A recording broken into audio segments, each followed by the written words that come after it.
Hello everyone. Before we begin today's story, I have a small favor to ask.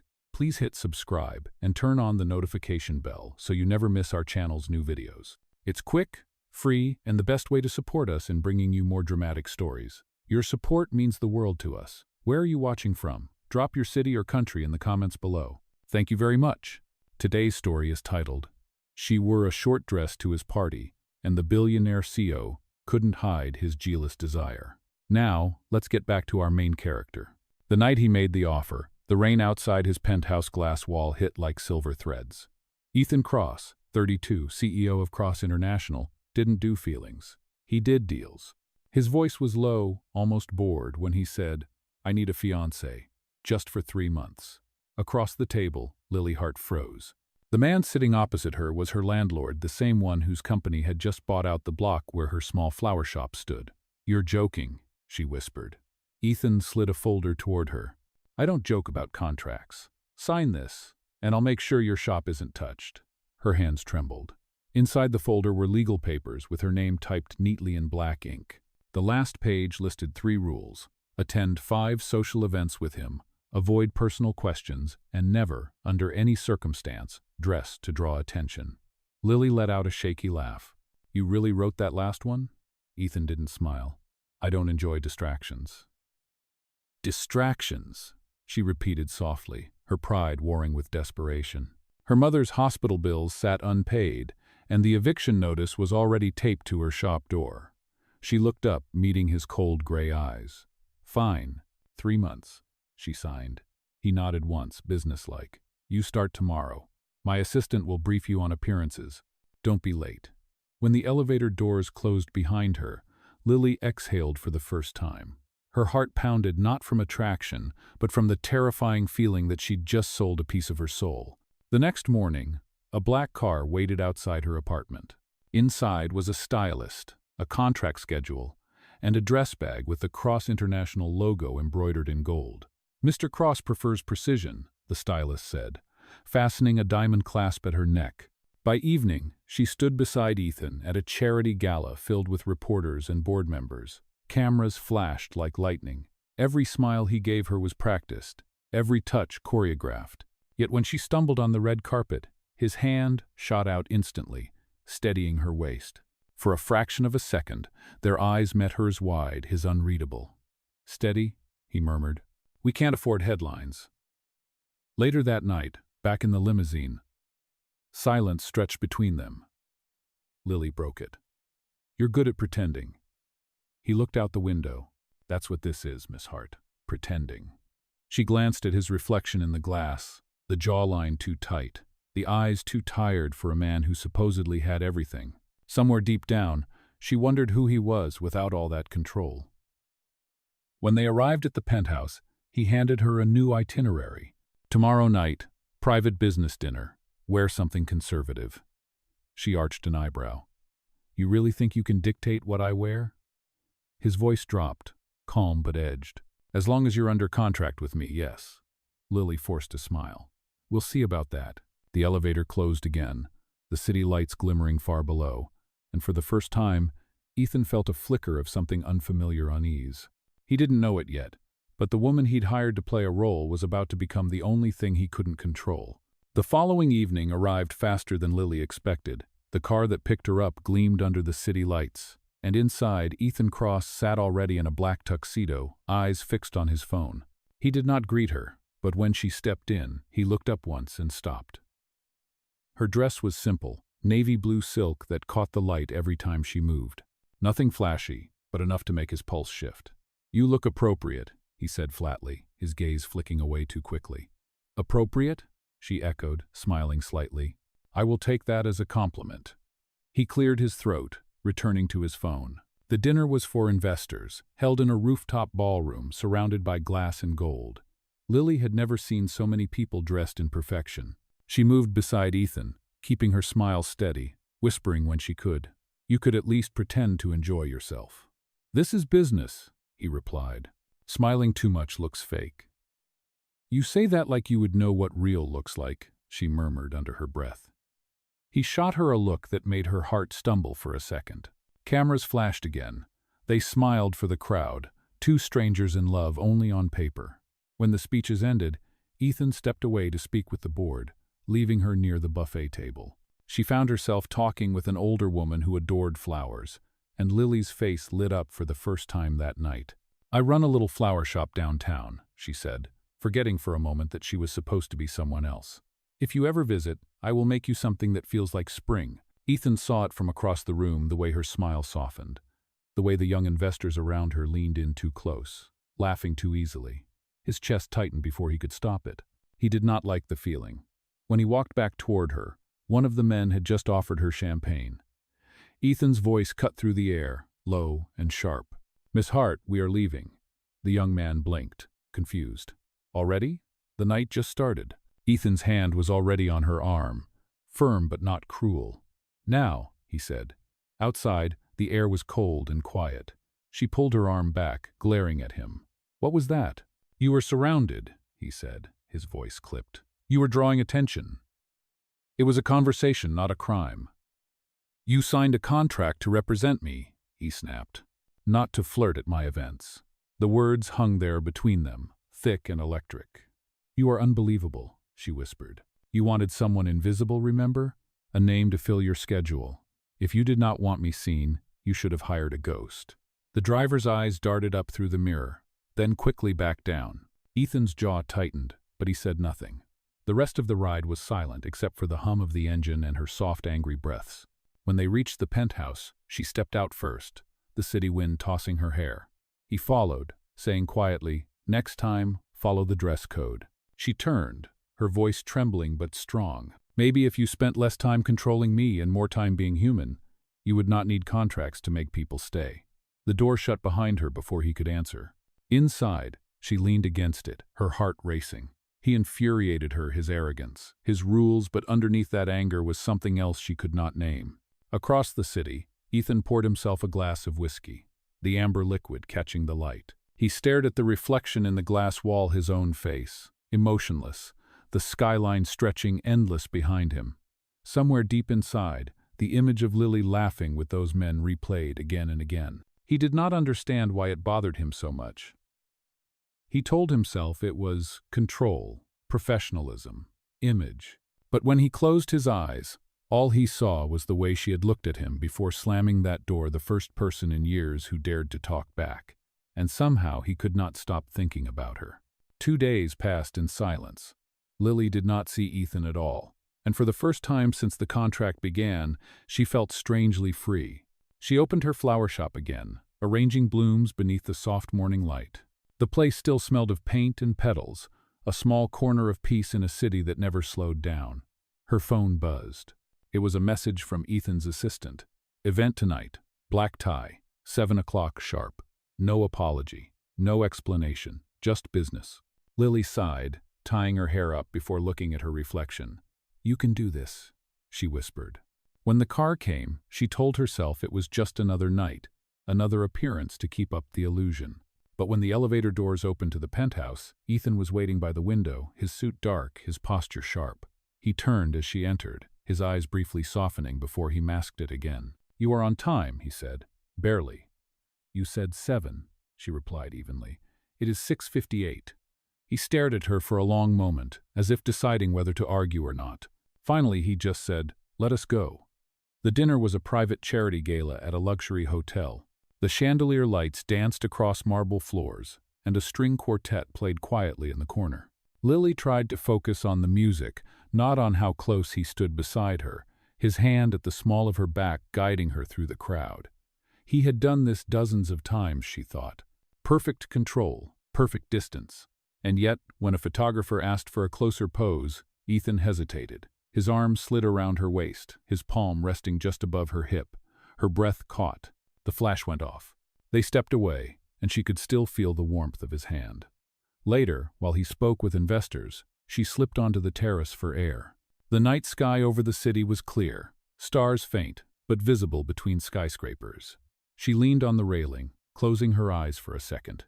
"You always disappear," his voice came from behind her. She turned, startled. "I needed a break from pretending," she said quietly. Ethan stepped closer, stopping just a few feet away. "You are good at pretending," he said. Too good. And you are good at control, she replied. Too good. Something flickered in his expression, a shadow of guilt maybe, or something he did not want to name.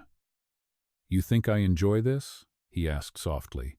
The contracts, the lies, the masks? She folded her arms. Do you not? It is survival, he said after a pause.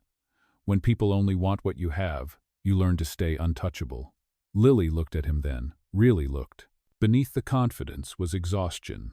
Maybe that is why you hate me, she said, because I am not afraid to touch what is real.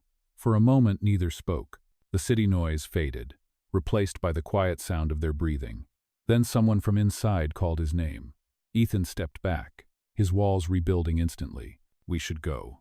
As they walked inside, she whispered, You will never let anyone in, will you? He did not answer. But later that night, when he dropped her off at her apartment, he waited until she was inside before driving away. What he did not see was her standing by the window, watching the car until it disappeared. What she did not know was that his car stopped 3 blocks away, his hands gripping the steering wheel as if trying to hold something he could not name. The next morning, Ethan arrived at his office earlier than usual. His assistant entered nervously. Sir, the press loved the photographs from last night. They say you and Miss Hart look authentic. Ethan glanced at the screen showing the front page, her smile, his hand on her waist. His eyes caught mid-look. For the first time, he realized the picture did not look fake. It looked like something he could never buy, something dangerously close to the truth. He closed the file and leaned back, exhaling slowly. Maybe she was right. Maybe he had spent so long pretending that he had forgotten what real even felt like. The next week blurred into a series of meetings, rehearsed smiles, and distant conversations. Ethan buried himself in work as if the feeling between them at the gala had never happened. Lily noticed the change. The messages came shorter, his tone colder, and the silence heavier. Yet every time they appeared together, his hand still found her back as if by instinct, guiding her gently but firmly through the crowd. One afternoon, Lily arrived at his office for a scheduled photo shoot with a lifestyle magazine that wanted to feature New York's most influential couple. She had no choice but to play along. When she entered the glass-walled boardroom, Ethan was already there, leaning over a stack of documents, tie slightly loosened, sleeves rolled up. The photographer adjusted his lights, murmuring directions about posture and chemistry. Closer, he said. Look at each other, like you share a secret. Lily exhaled slowly. She turned her face toward Ethan, who was watching her with that same unreadable calm. Then, without warning, he reached out, brushing a stray strand of hair behind her ear. The touch was brief, almost nothing, yet it sent a sharp current through her. Perfect, the photographer said. That is the shot. Ethan dropped his hand quickly, turning away. The rest of the shoot passed in silence, their every movement captured, every glance frozen under the lights. After the team left, she stayed back, pretending to look at the photos on the screen while trying to steady her breath. You do not have to look so angry, she said finally. It is part of the deal, remember? I am not angry, he said, though his voice betrayed him. Then what are you? Distracted. The single word hung between them. She met his eyes. By what? He hesitated, then turned away completely. It does not matter. She almost laughed, tired of the dance they kept repeating. You keep saying that, but it does matter. You pretend not to care, but you do. You hate losing control, even when it is just a feeling. Feelings complicate things, he replied. They ruin good deals. Maybe they make them real, she said softly. He did not answer. Hours later, she returned to her shop, trying to shake off the tension.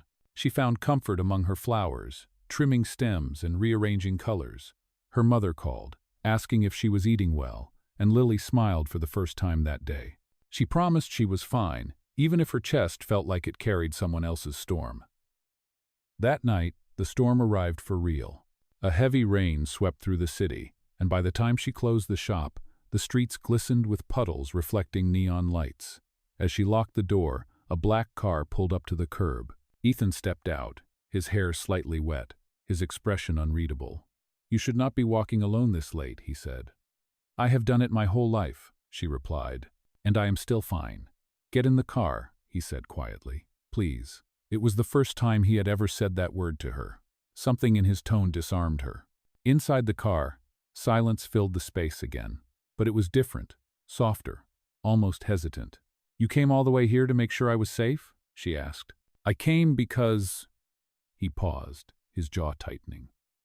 "Because I could not stop thinking about you walking home in the rain." She turned to him, half teasing, half serious. "You are breaking your own rule, Mr. Cross. That sounds like a feeling." He looked straight ahead, his voice low. "Maybe I am tired of rules."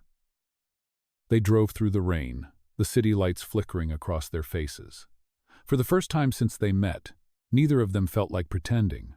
Outside, thunder rolled over Manhattan. Inside, two hearts that had been bound by paper and signatures began to move towards something neither contract could define. The morning after the storm, sunlight spilled through the tall windows of Ethan's penthouse, glinting off the glass table where a single cup of untouched coffee sat. Lily had stayed the night not because of anything scandalous, but because the rain had turned the streets into rivers, and he had insisted she not go home alone. She woke on the couch, wrapped in a soft gray blanket, the sound of the city muted behind thick windows. For a moment, she forgot where she was. Then she saw him standing near the kitchen. Sleeves rolled up, tie loose, his usual armor of control softened by the quiet. "Morning," he said, voice lower than usual. "You did not have to make breakfast," she said, sitting up. "I did not," he replied. "The chef did, but I poured the coffee myself. That counts, right?" She smiled despite herself. The tension between them felt different now, less sharp, more fragile. He handed her a mug, their fingers brushing briefly. "I need to talk to you," he said. Lily tensed. "That sounds serious." "The foundation event is this weekend," he began. "It is important press, investors, my board. I need you there." "Of course," she said cautiously. "Is there a problem?"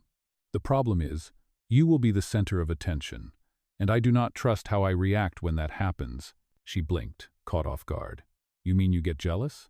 He exhaled, rubbing the back of his neck. "I mean I lose focus, which is the same thing, I suppose." Her smile softened.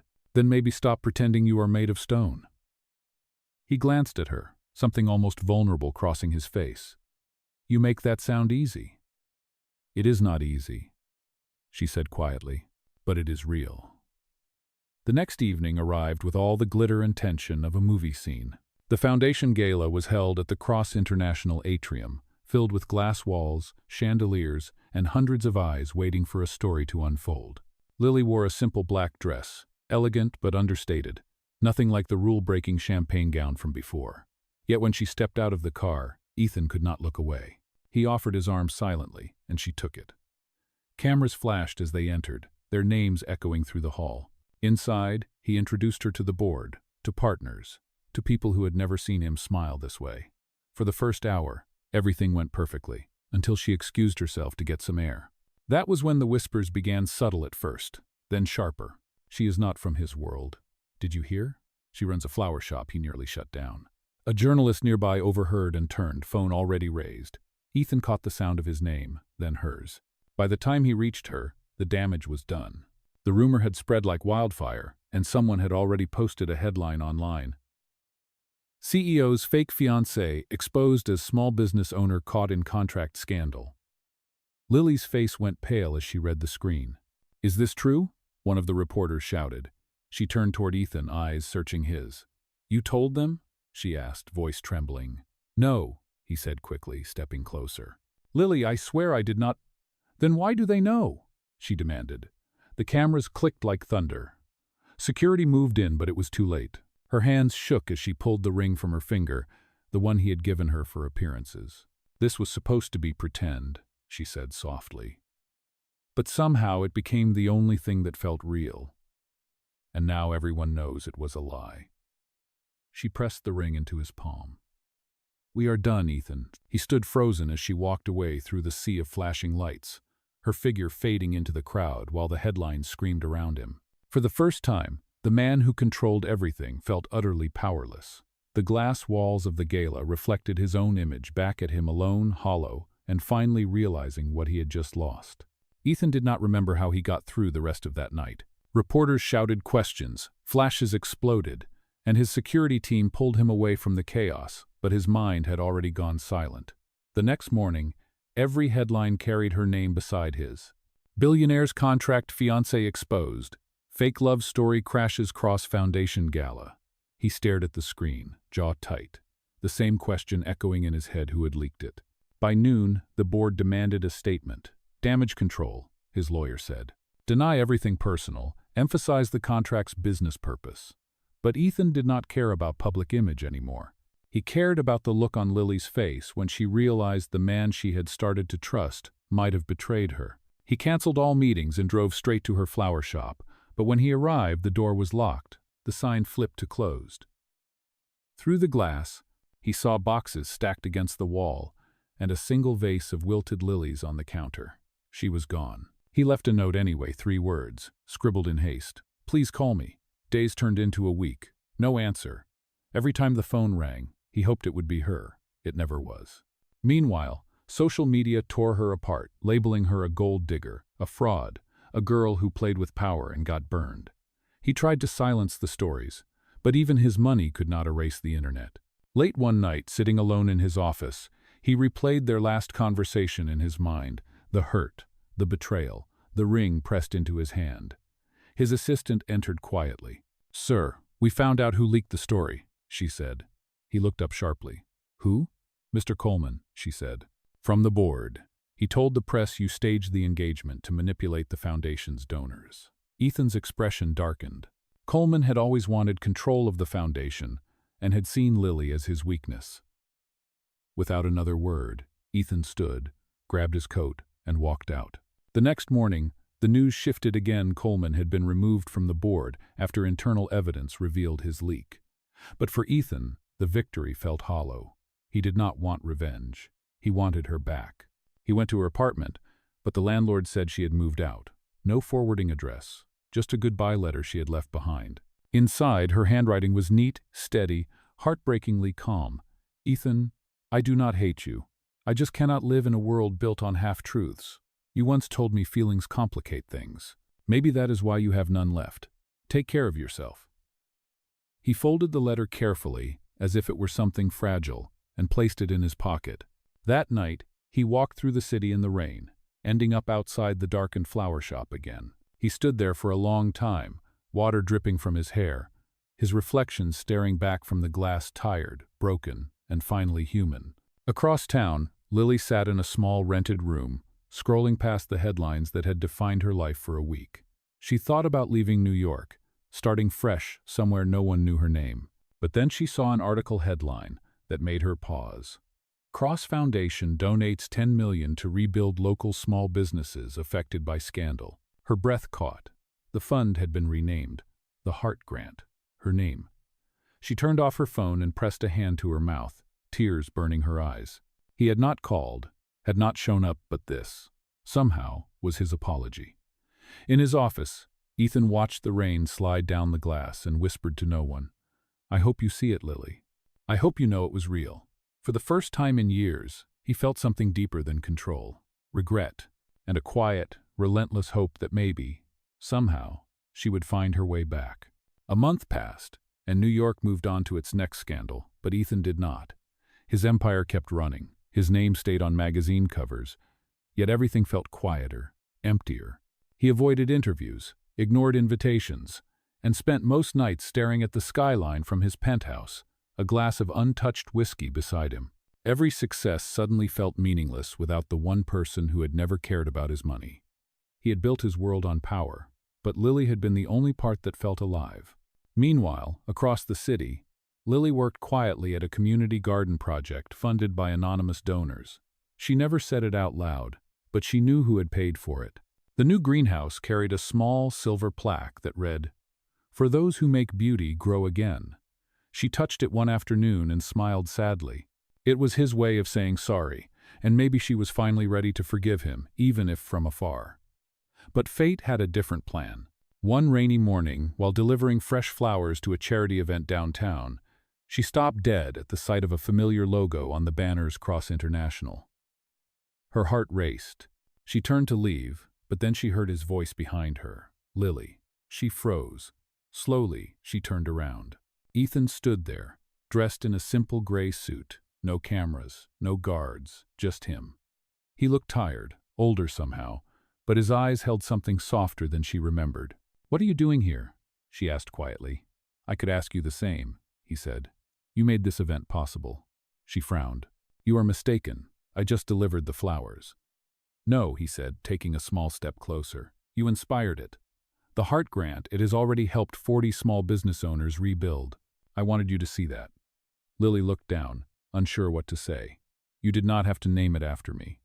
"I did," he said simply, "because you reminded me that people are more than profits. That love is not a weakness." For a long moment, neither spoke. The noise of the city faded into a soft hum around them. Then he added, "I owe you an apology not as a CEO, but as a man. I let my pride hurt you. I let fear dictate how close I could let you in." Her eyes softened. "You think words can fix that?" "No," he said, shaking his head. "But actions might." He reached into his jacket and pulled out a folded piece of paper, their old contract. He tore it slowly in half, then again, until nothing was left but scraps fluttering in the wind. "That was built on control," he said. "This, whatever it is now, it will be built on trust." Lily blinked, caught between disbelief and emotion. "And what if I cannot trust you yet?" "Then I will wait," he said quietly. "As long as it takes." He started to turn away, but her hand caught his wrist. "Ethan," she said softly, "do you ever get tired of being the one who saves everyone?" He met her gaze, the corner of his mouth lifting slightly. "Only when the one I want to save does not want to be saved." She shook her head, half laughing, half crying. "You really are impossible." "So are you," he replied. They stood there in the rain for a long moment, the city blurring around them. She finally said, "You should go. People are watching." "Let them," he said. "For once I do not care." As he walked away, she looked down at the torn pieces of paper at her feet. They were soaked through, the ink running into unreadable lines, but somehow it felt like something had been rewritten. For the first time in weeks, she felt lighter. Maybe the story between them was not over. Maybe it was just beginning again, this time without rules, without contracts, only two people learning how to be real. Weeks passed after their unexpected reunion, and something began to shift between them slowly, quietly, like a seed sprouting under frost. Ethan kept his distance, never pushing, never demanding, yet somehow he was always near. He showed up at community events she worked on, donating under the foundation's name but never taking credit. When she needed flowers for a charity auction, they mysteriously arrived at her shop, paid in full. Each gesture was small, thoughtful, wordless. Each one rebuilt a trust that had once been shattered. Lily tried to fight it at first. She told herself that forgiveness did not mean returning to the past, that kindness could exist without love. But every time she saw him standing at the edge of a crowd, waiting until everyone else left just to make sure she got home safely, her resolve wavered. One evening, after a long day at the greenhouse, she found him waiting outside with 2 cups of coffee. "Peace offering," he said quietly. "I did not ask for one," she replied, though she accepted it anyway. He smiled faintly. "You never do." They walked through the park as dusk painted the city gold. The silence between them felt different now, not tense, but calm, almost comfortable. "You look happier," he said. "You sound surprised." "Not surprised," he said softly. "Just relieved." She glanced at him. "Why? You do not owe me anything anymore." "That is not true," he said. "I owe you the truth." They stopped near the fountain, where the city lights shimmered across the water. "The foundation," he continued, "was not the only reason I asked you to pretend. My father's will required me to be in a stable relationship to secure control of the company. I thought I could solve it with a contract clean, emotionless, easy. I was wrong. You made it human." Lily listened quietly, her chest tightening. "So it was all about power," she said finally. "At first, yes," he admitted. "But then it became about you, about how you saw the world, how you cared without asking for anything. You reminded me what it means to build something real." She looked down at her cup, then back at him. "You should have told me the truth from the start." "I know," he said. "But if I had, you would have walked away." "Maybe," she said. "Or maybe I would have stayed for the right reasons." He took a step closer, his voice barely above a whisper. "And what are the right reasons now?" Her heart pounded. "I do not know yet," she said honestly. "But I know what they are not. They are not contracts or guilt. They are not control or apology. If we start again, it has to be equal. He nodded slowly, as if her words were both a challenge and a promise. Then equal it will be, he said. No lies, no deals. Just us. She hesitated for a moment, then extended her hand. Then shake on it, Mr. Cross. One last deal. He smiled, a real smile this time, the kind that reached his eyes. Deal, he said, taking her hand gently. The moment lingered, two people standing under the city lights. The hum of traffic around them, the soft glow of something real finally beginning to return. Later that night, as Lily closed her shop, she found a single white lily resting on the counter. No note, no signature, just a quiet reminder that some promises no longer needed to be written to be kept. Outside, Ethan watched from his car, his hand resting on the steering wheel, his heart steady for the first time in years. For once, he was not chasing control. He was simply waiting for love to choose him back. A year later, New York looked different to both of them. The skyline still glittered, the city still pulsed with ambition, but for once Ethan and Lily were not running to keep up with it. They had rebuilt their lives quietly, side by side but at their own pace, not rushed by headlines or contracts. The foundation had flourished, expanding into a program that helped small artists and independent shop owners, all under her guidance. Ethan had stepped back from the spotlight, spending more time visiting the projects himself instead of sending reports. People whispered that the cold CEO had changed, that maybe he had finally learned how to care. The truth was simpler. He had learned how to love. That spring, he invited her to the newly renovated Cross Atrium, the same place where their fake engagement had once fallen apart. But now the space looked completely different. The glass walls were covered in photographs of community gardens, small shops, and smiling families, the beneficiaries of the Heart Grant. At the center stood an art installation made entirely of white lilies and glass fragments, arranged into the shape of an open heart. Lily walked in, stunned by the sight. "What is this?" she asked softly. Ethan stood a few feet behind her, his voice calm but full of emotion. "It is called The Art of Starting Over. I wanted it to be our story, broken pieces turned into something beautiful." She turned to him, eyes glistening. "You did this for me?" "For us," he corrected gently. "For every promise I broke and every one I still intend to keep." He reached into his pocket and pulled out a small velvet box. Inside was a ring, not the one from their old contract, but a simple silver band set with a single diamond. "No conditions," he said. "No deadlines, just honesty. Will you start over with me, this time for real?" For a long moment she said nothing. Then, with tears in her eyes, she smiled. "You really are terrible at giving up, Ethan." "Only when it matters," he said, stepping closer. "And you matter." She laughed softly, shaking her head as he slid the ring onto her finger. Around them, the atrium lights dimmed, replaced by the soft glow of hundreds of small candles that lined the floor. The staff watched from a distance, smiling quietly as the man once known for control and calculation finally surrendered to something as simple and human as love. Months later, their wedding was small and private, no media, no pretense, only a few friends, and rows of lilies instead of luxury decor. During the ceremony, Lily wore the same navy blue dress she had worn to their first dinner, the one he had once called appropriate. He could not stop smiling as he whispered, "Still appropriate?" She grinned back. "Still pretending?" "Not anymore," he said. When the vows were spoken, he kissed her hand and whispered the words he had once been too afraid to say, "Thank you for teaching me how to be real." That night, they danced barefoot under string lights in the courtyard, the city humming softly in the background. For the first time, the noise felt like music. There were no contracts left to sign, no deadlines to meet, only two people who had finally chosen each other for the right reasons. As the evening wind carried the scent of lilies through the air, Ethan looked at her and said, "You know, that night you wore that short dress to my party, I thought you were breaking every rule I had."